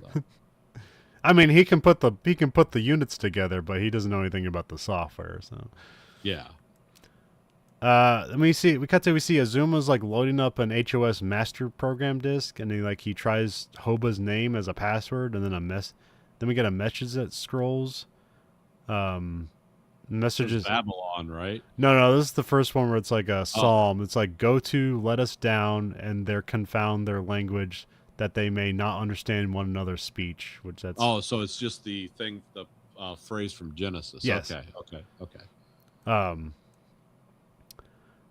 Then the printer starts printing Babel out, and then all the screens start flashing Babel on them, and then like this like infects the whole plant and it goes haywire, and Azuma just runs out of there. Yeah. And then like him and the like maintenance guy, like they just race out of there, which you hear Azuma's dad say like, turn off the main. So presumably they just reset the plant or whatever, and then like everything was good, but I don't know, we don't know. Then we cut to here. We have more Matsui silent detective work. They end up like They end up at a junkyard in front of a tall building. This is one of the skyscrapers, which I'm guessing, is this like a business skyscraper or is this like a residential skyscraper going on here? I don't know. I assumed it was business, but Okay. it could be. Yeah, people could live there. Um, and then they go to another apartment in Hobart, which I'm assuming like this junkyard is supposed to be like indicative of like, we're supposed to pick up on subtle subtext here, but I don't know. Yeah. Like here's all this just discarded stuff, but we still have to deal with it. It's like, what are we gonna do with all this trash? um, they go to another apartment. Hoba apparently had like multiple different derelict apartments, like 26 of them or something like that. Yeah, there was something significant to the number, but I forget what it was. And it, and presumably this is like intentional. Like presumably Hobo was expecting people to follow in his footsteps, and they were supposed to learn something or whatever. So, which they do, but I don't know if it like necessarily like it gets more into like, being that you have your villain is already dead. This is like the only like the interpreted voice of what a detective is bringing out of this is like kind of the only voice we get from Hoba, other than like his cryptic, biblical references. So Yeah. Then the detectives take one last look before the apartment is like demolished by a labor robot, which I'm guessing that's basically like intentional or something like that. So. Yeah, I think so. Which I don't think. Yeah, again, I'm not sure what we're supposed to get out of this. This is just like the old being replaced with the new, and it's not better, or like what was your like? What do you think they were trying to? What do you think the filmmakers were trying to say, and what do you think the villain was trying to say here? Like, Well, I mean, I think with the police, it's just observation. Yeah. Because they are constant, they are lamenting like, yeah, this is the future, and the past just like blows away like dust or so. They do say things like that. But these guys are actually seeing it because they're like looking around in this apartment or whatever, and this guy comes in like, "Are you done? We got to demolish this place." And it's like, yeah, I guess we're just going to destroy all this evidence. Progress must go on. Right. Okay. Yeah. I didn't think about that. What happens? It's just everyone's got a deadline. So yeah, that's what I got out of it. I mean, I think there's also a mention about like, I think maybe, there's a greed element here too, where it's like all these new things are being built are going to be like way more expensive than the old things you just demolished. But oh yeah, people aren't going to be able to live there, and normal people aren't. Which that was probably might be something that was going on in '80s Japan. Inflation was always a crazy thing there, and progress and sudden halts. At the time this movie was made, was like probably started making it in the later mid '80s. Japan was like the wealthiest country man to man in the world at that time. Yeah, it was the '90s where everything really, like all of a sudden, the ideas just ran away from them, and they couldn't. I don't know. I don't know what happened to Japan after the '80s, but they couldn't capitalize on their gains. Yeah. Well, I think as all the technology changed and they just didn't have their hands in it, like maybe in America, as competition caught up and made cheaper things. Yeah. Yeah, because the Japanese are very good at making things. They're not necessarily good at making cheap things. They're good at making good things. We just wanted cheap things. So. Yeah. Because I can tell you, as someone who builds models a lot, I love Japanese models, but because they are very well engineered. But they also kind of hard to make them your own too. Yeah. They don't like some of the other companies I build models from. It's like, yeah, I can absolutely like do whatever I want with this. With the Japanese models, I almost feel like I should actually build this the way the box says. Not crazy stuff because, man, they put a lot of work into this. Whereas I get something from like Poland or whatever, it's like, yeah, I'm painting skulls on this, extra guns. It's I think they'd be okay with that. Then we cut to Azuma's looking at the areas where the robots are going crazy, and there's like these red circles on the screen, and then he like shows like all the dots of all the laborers that exist there. So it's like, well, it's not random, but they don't know the commonality to it yet. So. Yeah. Then we cut to Noah gives Azuma a tomato, and then he like takes her away for some reason. This feels like either just like like bad planning, or like maybe it's like lost in translation. Because he has to like run her away and take her out for pizza so he can like tell her like what he thinks about what's going on. But I don't Yeah. necessarily like to what end. I have no idea. Because they're like, why'd we steal a scooter? Why aren't we wearing helmets? It's like, it's okay. We're like, we're supposed to be off duty at this time. It's all right. Because it also seems like these cops are like, it's like, like they're on call and they're just like sleeping at the station because they're like they have mandatory overtime. So Yeah. so maybe this is him also just getting out there. Um, so basically he takes like Noah out on a date. He takes her out for pizza, which they call it like ethnic pizza. And I have no Yeah, idea it was what really weird because some of it came with extra ethnicity. Yeah. What is that? What are they meaning there? What are we? Yeah, I don't. What do they mean? Italian? Like, what's perspective is this? That's probably what they're translating it Yeah. as. It's like, yes, this is an ethnic food. This is not a Japanese food. This comes from Italy or something. But instead, it comes across as ethnic pizza. Yeah, It's seems like weirdly racist, and I don't know Yes. how. I like it. I want some ethnic pizza. I know, like Japan does a bunch of like. I guess I would consider it weird, but they do a lot of things with like mayonnaise and corn on pizza that apparently is awesome, but it just sounds bad. So. Yeah. um. Then Azuma like questions if her labor, who she's named Alphonse, is going to have any troubles, and she kind of gets sad about it. Like, I don't want Alphonse to lose his mind, because presumably like it has the HOS installed into it.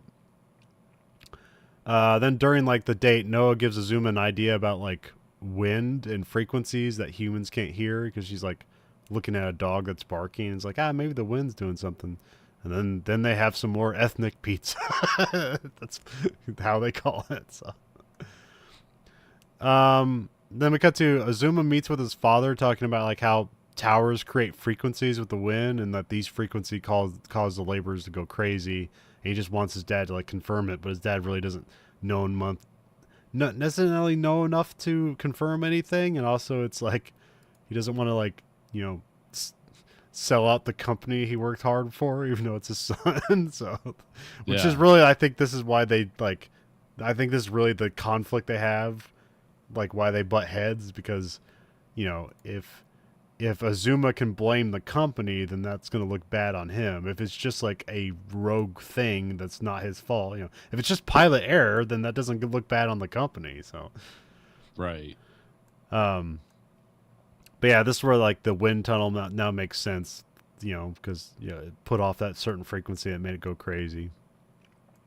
Then I think there's something where like, because Azuma just leaves Noah like at the pizza place and then he's like calling her. It's like, it was worth it making you walk home all. I figured it out. Yeah. Then we cut to like, Zuma, I think he's in front of Goda, and Zuma gets hit with a book with a bunch of like investigative rules he broke to follow up this case, and they even get him for like not wearing a helmet while driving a scooter and all this other stuff. So, but here we learn that like sort of like Goda is like, we didn't see the negotiations for this necessarily, but basically Shinohara is going to be given money from the government to change out all the HOS systems with the old OS system to like keep this from happening, because like now they have to like, now it's like objectively like, oh, this is a problem, this is going to be an even worse problem. So, but then like, oh well, good, that fixes everything. But then Captain Godo just immediately knows like, I don't think this swap is going to work, because this guy we're like going up against is too smart for that. So something else is going to be a problem here, and we just need to figure out what that problem is. Yeah. So prepare for more rampages to happen. They need to figure out how to fix the frequency issue. Then we have another scene where it's like, I don't know if we're supposed to know who this character is. He's like their IT guy, and he shows up and he talks about how he never actually installed the new HOS system. So, like, he was like on vacation for a while. Yeah. And he's like, "Oh yeah, I didn't install that, even though I just made it look like I did." Yeah. It's like, you can get in big trouble for that. He's like, "Not now." So they make it seem like, oh, the robots from the Patlabor robots are going to be free of this, this like or this running amok, which they are, except for the Type 0, but that's because it was built with the HOS, so that's why it's always going to be a problem. That's going to have the problem. Then we cut to it's contemplated detective time. They go into a dirty apartment full of empty bird cages, which then they kind of like step and then like dust goes everywhere, which I'm assuming that's just bird poop because then they like cover their mouths with like a handkerchief. It's like, but I was like the whole ceiling is just full of bird cages. So yeah, which I'm not. Lots of bird cages. I'm not. Maybe it's simple or maybe it's too complicated. Like, really, what are the birds supposed to represent? Is this like humanity being let free of technology or what's going on here? I'm not sure, because it used to be like there's all kinds of metaphors about souls, Right. being flying to heaven and being released or whatever. Because doves, like the dove of peace and all that stuff. But yeah, I'm not sure exactly what they're going for with this. Was that guy was Hoba just like caged by his own existence, his own intelligence? I don't know. Yeah. Or did he think he was? That's the thing. He finds a phrase written on the wall. It says, "He bowed the heavens also and came down, and darkness was under his feet." It's like from Psalm. It's in some psalm from the Bible. So, then we see Matsui speaks with Captain Goto. Matsui recounts all the places he visited. They're stuck in time or being demolished for skyscrapers. So again, that's it's like cautioning against progress or something like that, or progress without plan. Just like, build the thing and then all profit will come or something like that. Well, see, it always confuses me, like in especially like in Japanese anime when they're invoking like Christian ideas and stuff. Is like, are they talking about technology and growth without morals or without boundaries, or are the people invoking this stuff like judging the rest of humanity? Yeah. But you never know. It just keeps. It's just like the most you can get out of this is like, well, this is just technology and hubris. Yeah. And this guy's just trying to put a little bit of a restraint on that. Because I don't know, maybe it's meant to be understated. Like it would be more obvious if there was like historical things being like demolished for progress. But no, it's just like dilapidated places that aren't being kept up. But maybe that's a symptom of of progress. It's like, why are these places dilapidated and not being used? If we're having like a housing problem and there's like houses not being used, it's like there must be a further problem, and that's like more about greed and control and stuff like that. So but that's not explicitly stated, but you can read that into it. So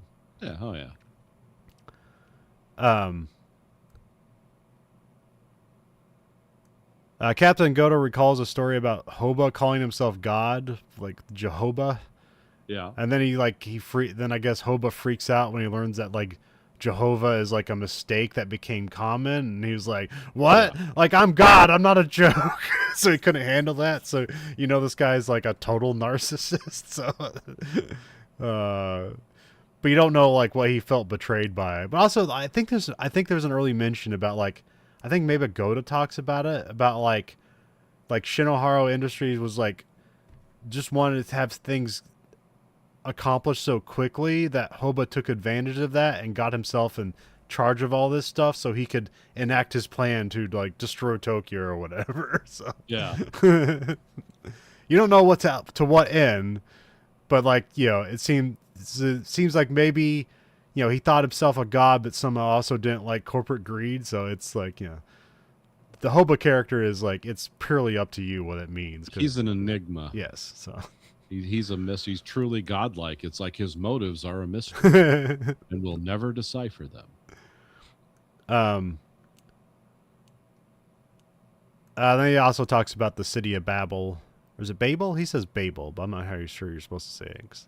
I mean, I always saw Babel because like babbling, and that's where like the term comes from, about like not understanding language and stuff like that. So But it's good that that word can be pronounced two different ways because it kind of is the point. Yeah. Then we got to Azuma's running a simulation on his frequency theory, but the simulation doesn't seem like a problem they can't handle. So then they're suspicious that there's a danger they're not thinking of. And then they look into like resonance as being part of the equation, which here they mention like the example of like soldiers having to like off step their marching to not like create a resonance to destroy a bridge. Which I thought that was just like something made up and not true, but there is like I did look up and there was like a bridge that fell that soldiers were on, and then they put a sign up to like not to march in off steps so that doesn't happen. And then I got into like the Tacoma Bridge, but that's always a frightening thing. Oh, the Tacoma Narrows where it was going like this. Yeah, essentially it sounded like what was that thing I learned about with the Dyatlov Pass, the infrasound. What they called like a Kármán vortex street. It's why if you look at giant smokestacks, they have pieces sticking out of them randomly, so that when the wind goes around them, it doesn't go around them in a uniform way. Right. They'll create this low level resonance. Yeah. Will supposedly drive people insane. But trust me, if that was actually provable, like the military would have a weapon. So this we got to get the terrorists out of the cave. We'll put a speaker at the front of it and play this sound until they all shit their pants or whatever. They'll be out. So here, the Tokyo is the Dyatlov Pass. How do you say it? Dyatlov Pass. Dyatlov Pass. Yeah. Yeah, kind of. Then they figure out with high winds, the frequency and resonance will put most of Japan in danger. Which they factor in the arc, and it's like, oh yeah, that'll spread it all over the place. Which I can't remember, like, what was Hoba's job? Did he just do the HOS, or did he also design the arc? I think he designed he bought him when he came back from MIT. It says, let me look at his Wikia here. When he came back from MIT, he basically made himself put in charge of a lot of important jobs. Okay. At the heavy industries place. Okay. And yeah, so he kind of he wore a lot of different hats. Okay. That's what it sounds like. But then they're like, yeah, but there won't be that kind of winds. Like, we don't have to be that worried about that. And then, like, the guy gets freaked out. He opens a newspaper, and basically a typhoon is coming for Tokyo. And it's like, well, that's the exact wind needed to create this giant problem. So they don't, like, this is going to be, like, it's not world-ending, but it's kind of implied that. So. Well, yeah, if all the laborers in the world go nuts, and they're all over the world, that, yeah, the amount of infrastructure damage there is going to be pretty incredible. Yeah. But also, no one will ever trust Shinoba heavy, which is also equally as important. Yeah, but I don't know if the resonance thing they scale it out here. It kind of just goes over Tokyo. I don't necessarily know if it expands to the world, but maybe. So. Well, I think as I understand it from my watching of this movie, I think once that frequency hits Tokyo and those laborers go nuts, the Super OS will go nuts around the world. Okay, all right. It will be like the what do they call it? They'll just pass it on to the next thing. Yeah, because then it will just the system will just be inherently insane then. Okay. Unless I'm totally misreading that. We cut to Captain. Considering it's all made up, you can pretty much say whatever you want to. Because Captain Goda brings the findings to a committee, but they don't want to do anything about it. And then Goda says that, like, if the HOS even touched a labor, it might go crazy. So even if they uninstall the HOS, it's like, it's going to go crazy. Like, that's, I'm just guessing. And then the crazy might infect non-HOS laborers anyways. So that's what it's like, yeah, basically everything's going to go crazy. So, yeah. And then Goda brings up the rogue military robot, which he's like not authorized to reveal because like there's like a government official here, Shinohara, industry guy, and then Goda. And then Goda sets up things so that like the typhoon causing the crazy robot outbreak will be an act of God rather than man. And this is what gives them permission to basically go blow up the Ark and claim it to be like an act of God. and then they'll basically like get the insurance money or whatever. Yeah. To build Arc 2.0. Yeah. And I didn't understand necessarily that like what was going on here till Goda just literally said we're gonna go blow up the Ark, and it's like, oh, okay, that's what's going on here. So this is all they're just getting their ducks in a row for like the lawyers so they can like and somehow legally commit a terrorist act on like a private and government organization. So yeah. Yeah, I mean this is business at its finest. So that being in Act 2, Act 3, Section 2 are preparing to assault the Ark.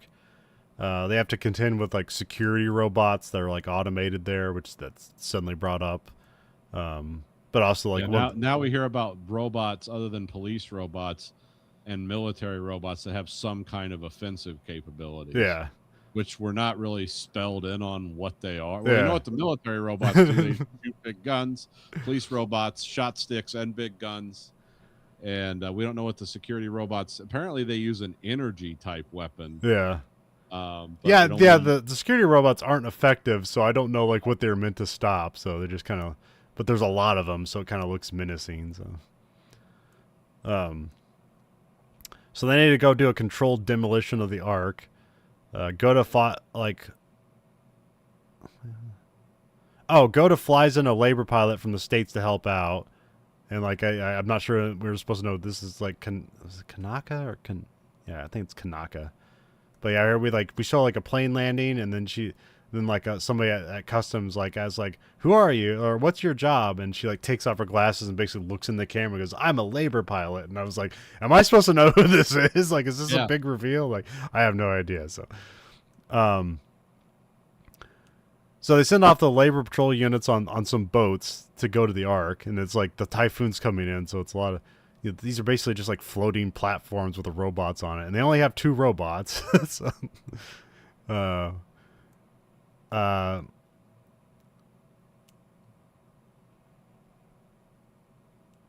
So yeah, they're about to go off and destroy the main labor manufacturing plant in Japan, and if they fail, they're going to get labeled terrorists and thrown in jail. But also, if they succeed and anybody finds out what they did, could also be thrown in jail. So, the seas are rough, but they get to the Ark as the typhoon comes in.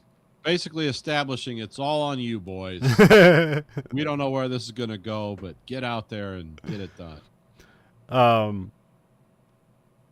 Well, I guess miraculously nobody's on the Ark.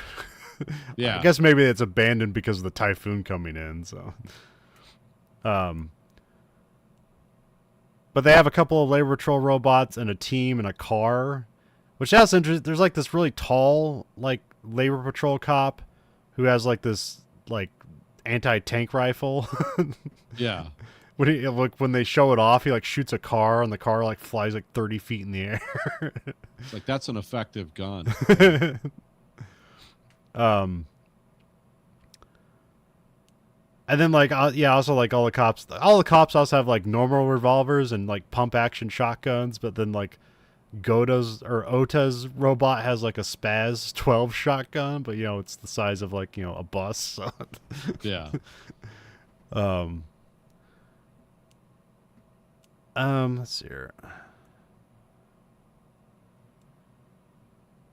So yeah, they need to get to the control room. We see a bunch of they're kind of like car-sized security spider robots. They pop up, and then, the team in the car and the Patlabor units just blow the hell out of them. They're like, they seem to be no problem, but there's a lot of them. And there's also the scene's kind of cool because it's all done in motion, so these robots are sprinting and shooting all at the same time, and the car is like just driving around. And then Oda's robot does like a baseball slide, and then uses like the butt of the shotgun to activate the elevator, which looks cool. So, and then Azuma gets to the control room. And he turns all the security systems off, so presumably they don't have to worry about the security robots anymore. But then once the regular robots start going crazy, they'll have to contend with those. They get a reading that like Hoba's at the top of the Ark in a sub control room, but then he's not actually there. It's just reading the birds or whatever. Oh wait, no, I think I think that neck, because this is what I was confused by, because like when Noah sees the raven and it has like that necklace with a 666 on it, she calls it a disc, and I didn't know if that meant like a literal thing or like an information disc, and maybe that's what's the thing that's saying Hoba's up there is that disc or whatever. So That could be.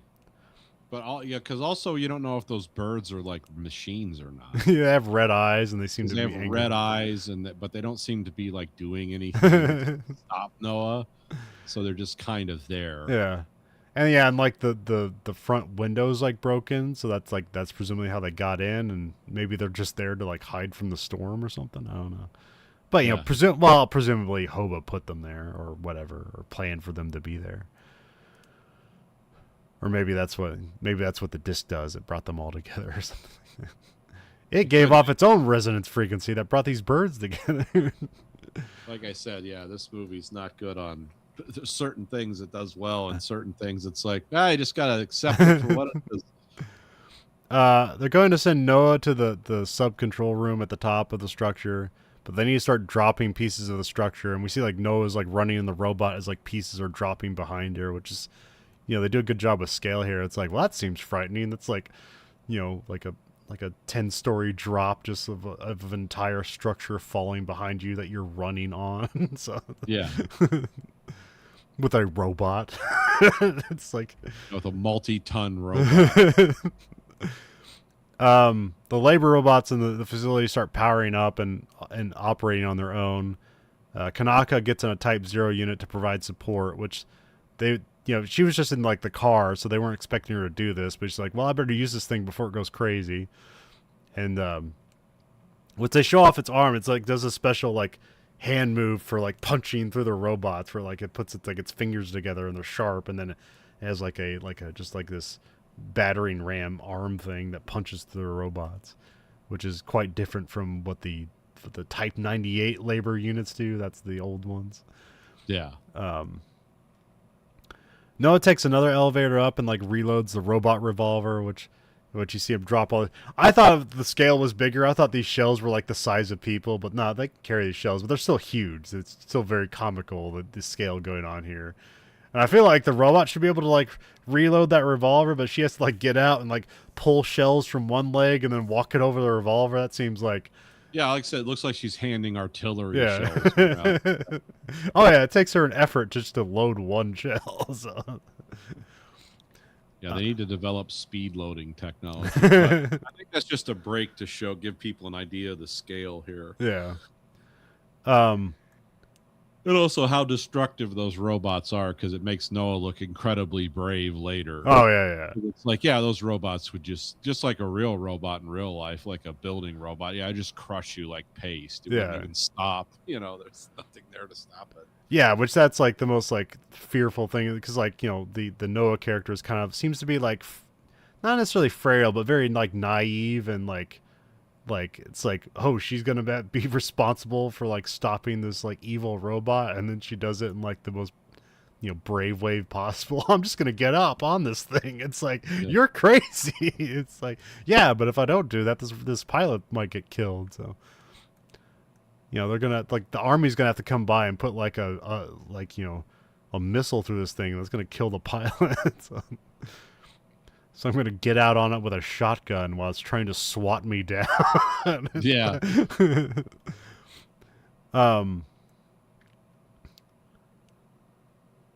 Yeah, Noah gets in the controls room, and it's like full of birds, and a window's broken. All the birds have red eyes, and then a raven has a tag on it that says 666. The central computers start going crazy, so then they have to figure out how they're going to drop the rest of the building without the computer. So they have to do it like manually, which is like a manual release like at the top where Noah is, and she just like shoots it with like a flare or something like that, or that's how this was meant to work. I'm not sure. So yeah, it's not clear. Oda's now like hand-to-hand fighting with the robots, and he gets surrounded. Then Kanaka shows up. I mean, I would think it would be cool to make computer stuff that you interact with by shooting it to activate it. So it's like, that's a good idea. It doesn't have to be this way, but I like the concept. Yeah, Like, you're not going to incidentally do this. You have to intentionally do this. You have to get a special gun. You have to load a special round, and you have to shoot a special part of the computers. well, that was like the whole argument. I forget, somebody had it. It was I was with Ridley Scott about like, hey, did you make the self-destruct sequence in Aliens like, you just extra long just to fill time? And he's like, no. And they say, well, why did it take so long? It's like, I don't know. If you wanted to cut off the coolant to a fusion reactor that could blow up a planet, you'd want to make that a complex process. You want to make that a button you just because remember, she tries to go back and turn it off, and she didn't make it in time. Yeah. So it's like, yeah, if you're going to do that, you want to commit to, because people are like, that's way too complex and involved. No one can do that. And it's like, well, you don't want them to do it by accident. Yeah, good point. So Kanaka shows up with the Type Zero and just starts killing all the robots around Oda, like, just punching through them and then ripping their arms off and using their arms to beat up other robots. And then, like, it's weirdly at the end, like, Oda's, like, looking at the robot and its eyes glow red, and then this is it turning evil, but I didn't understand that at first. It's like, yeah. I mean, it's him acting scared that lets you in on that, but, like, but because you don't have the Kanaka character, like, say anything like, it's out of control, it's like, wait, what's happening? And then kind of Oda's just out of the picture. It's like, wait, did he die? And he didn't. But you wonder, like, did it just take its weird hand fist and just jam it through his face? Yeah. But that's not really been the theme in this movie. No. So it didn't happen. But they make it, like, ambiguous enough where it's like, that's what they implied, that's what happened, which that's good to give that kind of danger. Like, yeah. Oh, yeah. Because it makes it even more dangerous later on when, like, because we've seen Oda be, like, brave and stupid. Like, he got himself frozen, fighting a robot. And, like, we don't necessarily see, we don't see Noah necessarily acting brave, but we will. So, Noah's manually purging the building. Like, yeah, she has some kind of weird flare gun, shoots a thing, and then just drops the rest of the because, like, there's this middle cylinder that's basically almost looks like a tower, almost like a buoy, or man, looks like a white light tower, I guess. So, yeah. And so this will drop away, like, the outer things, which I don't know to what end. Whatever. Oh, it's just neat. Noah runs and jumps with her robot to grab the center column as, like, the rest of the outer parts of the building fall down. But then the central column just, like, leans over and falls in the sea, which I don't know if that's what it's meant to do or if that's just the typhoon or what's going on here. So, Noah survives and calls out for survivors, and she doesn't hear anything. Then she sees that the Type Zero starts going after her. The robots have a standoff on a helicopter pad as the sun rises, which just looks cool. Noah charges the Type Zero and just gets knocked over. Because, yeah, she's out of bullets now, I think, so she can't, like, fight the thing with a gun, so she just has to do hand-to-hand. Yeah. And I don't think she has, like, a shock stick either, but also she knows that Kanaka's in there, so she doesn't want to, like... She has to be able to disable a thing but not kill the pilot. Right. But then she, like... I think the robot's arm gets, like, ripped off by Type Zero, or knocks it off, but then she uses that, like, moment to, like, spread this, like, weird wire thing around all of them and, like, get them wrapped up, and, like, they fall off the helicopter pad but are, like, hanging off of it. And then she's also, like, trying to eject from the robot at the same time she's doing this. Like, it takes it takes quite a bit of time for her to eject from the robot, when she thinks she's, like, at any moment she's just gonna get stabbed by the arm of the Type Zero.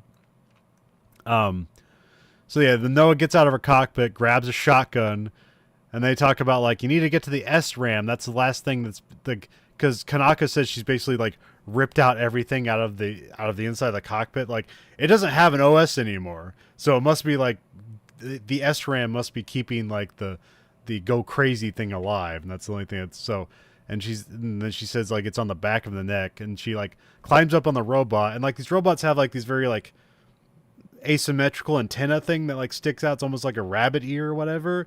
And, like, the Type Zero is, like, moving its head around quickly, like to try to, like, knock off Noah. It's like, well, that's gonna kill her if it does that, and then but she's able to like avoid it, and then she kind of like crawls on the ear as she like shoots the SRAM with a shotgun, and then eventually like she stops the unit. So, um, It's very reminiscent to RoboCop 2. yeah, It's like you just go in through its back and rip the brain out. yeah. Like, oh yeah, that was kind of cool.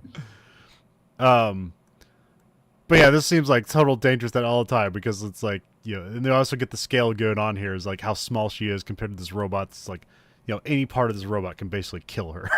Yeah, yeah. If that thing swings around, it's metal. It's just gonna go right through this little girl or woman. I don't know how. She's got to be a woman. Yeah. She's a cop. You got to be at least 18. And I hope.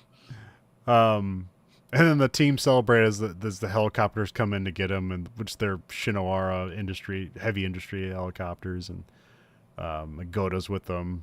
So like this is planned out, and then we see like the really tall cop. He has Oda on his back, so we see that he did survive because it was like, is that dude dead? But he is like passed out because he's carrying the big cop's carrying him around, but. That's the end of the movie. They saved the day. They destroyed billions of dollars of property, and no humans were killed. So, yeah, an alternative imagining of the late '80s and early '90s. Yeah. Well, yeah, they get the day. I think it's 1999 in the movie. I think so. Yeah, something like that. But it does, this movie's made in the '80s, so it has very '80s styling to it. So. Yeah. And again, you have these big robots, so you have just, they're not about miniaturization, they're about the cool big things. So.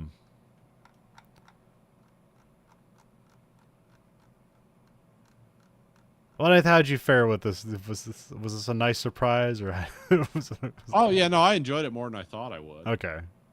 I was actually looking up the thing about Jehovah. Oh yeah, and how that? Well, yeah, because when it did get Latinized, that was the case. Okay. When it went from, because what did it say here? Was it Yahweh to Jehovah? Yeah, it was. It was Yahweh, and then when it got Latinized, it was spelled like Yehovah is how it looked. Right. So then it just became Jehovah. Yeah.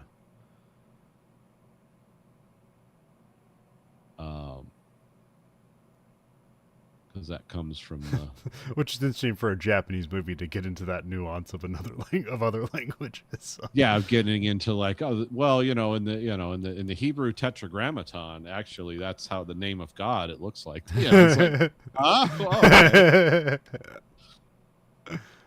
didn't expect that, but yeah, that was funny. So no, yeah, I enjoyed this movie. It was I started having to do because anything like that weird religious stuff, I immediately like zone in on like, oh, this is the message. What are they trying to say? So I had fun like going through all that. I didn't try to lay it on too thick during the review because it's a lot of rabbit holes and a lot of people aren't interested in it. But it's kind of a cool. It's there if you want it. So it's there if you want it. It's not just set decoration, but you don't really need to dig too deep. Yeah. To where it's like, oh, time to learn the Talmud. It's like, I'm never going to get this movie. It's like, no, you don't need to do all that. They just need to stop the crazy robots. They don't have to solve, they don't have to solve the introspective nightmares. They just have to consider them. See the face of God to understand like construction scams in the metropolitan Tokyo area. It's like, you don't have to do that.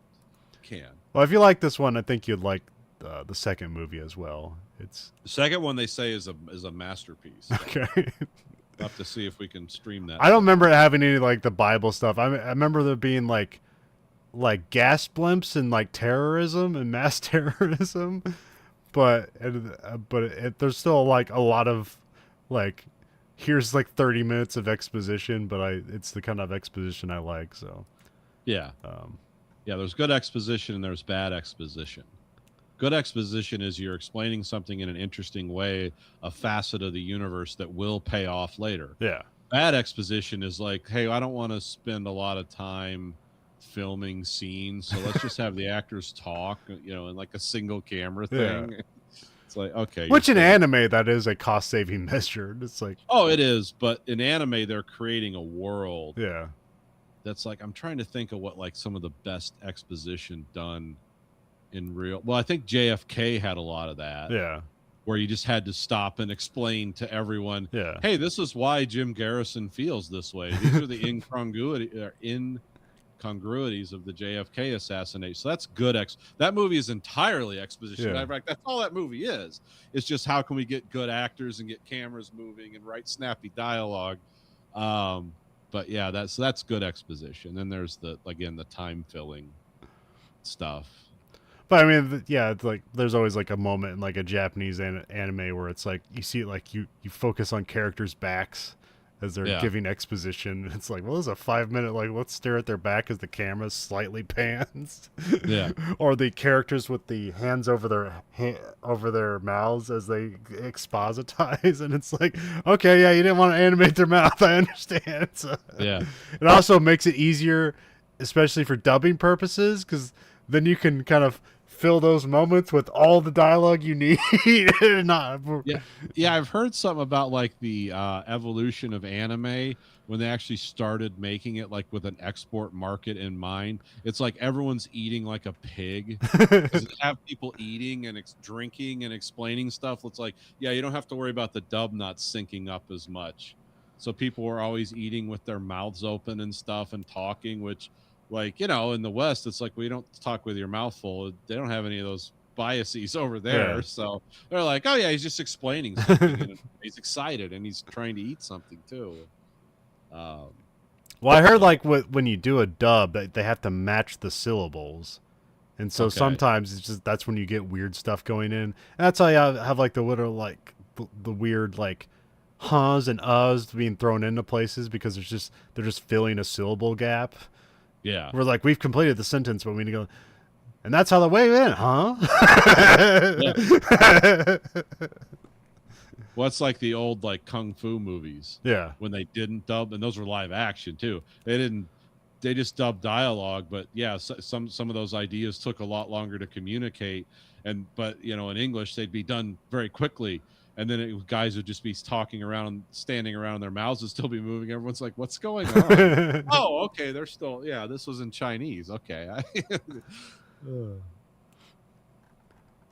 Well, we're sending a probe in space containing the supercut of scenes from the imperfect collection of the movies that make up the Verhoeven Effect. Nathan, what one scene for this movie are we shoving into space? We should probably the one where the tyrant robot goes crazy. Okay. Because it explains the inside and the outside of these labors. Really the only time you see it until the end of the movie. Yeah. And like the scale of combat and what these things are and what they look like. Because it'd be real easy to think these are like just man size. Yeah. Half the movie you're like, well, yeah, it's just like it's like the caterpillar suit from Aliens. Yeah. It's like, no, they're a hell of a lot bigger than that. So I do think like that gives you an idea of what's going on here. So yeah, that's the scene I would pick. And you can find us at Letterboxd, username VHE, 1 out of 5 stars. What are we giving Patlabor, the movie? Well, I'll give this 5 because I was surprising. I enjoyed it. It was a little more cohesive storytelling than I'm used to from some of this stuff. It had its moments. Yeah. But the things with like the detectives and all the Bible stuff, that definitely kept me interested. Right. It was like, where is this going? Is this going to pay off? I mean, that's very interesting. Those are like the most quiet moments in the movie, and that was like that's what brought you in for because it really is like there's not a whole lot of action scenes in this movie. There's like the opening action scene, which is intentionally meant to bring you in, like here's all the cool robot action, and then you have the end, and that's about it. And then that first stop the tyrant sequence, but that's not that elaborate of a scene. No, it's a good building scene for like this is the world you're in. Yeah, because the thing with the army. It's like, well, yeah, you expect everything to be scary and weird because it's like the army. It's like, they're being invaded or something. You don't exactly know what's going on. Yeah. Somebody's dropping something off, and there's a whole bunch of guys going to go shoot it.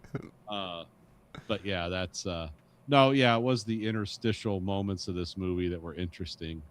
And of course, all the religious stuff. It's like, what are they trying to say? Because I try to put myself in their shoes. That would be like me writing a sci-fi show and throwing like a bunch of Buddhist or Hindu mythology in it, just as some guy who knows nothing about that stuff, just the basics. Yeah. And it's like, oh yeah, that's kind of interesting. It was real interesting here, and yeah, and then the scenes with the detectives. It was such a break from almost the frantic dialogue of the main Yeah. characters, where everyone's either shouting or droning on slowly. Like there's no middle ground. It's the detectives are nice and evil, or nice and even. I mean, Yeah. Oh it's yeah, and like the there's a bunch of weird shots in this movie where you have characters like faces like distort and take up like three yeah, quarters of the screen as they're yelling. It's like that's weird. yeah. What's that mean? I don't know if they're just like, oh, we're trying something. Um,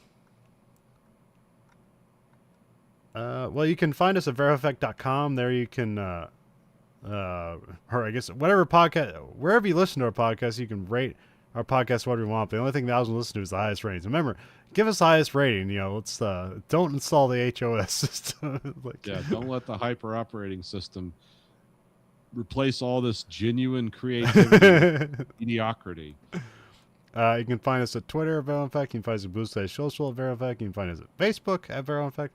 And you can find us on YouTube at American Greed Factory and watch both this and that show live and unedited. So for the Verhoeven Effect podcast, I'm Conlon. And I'm Nathan. Goodbye, America.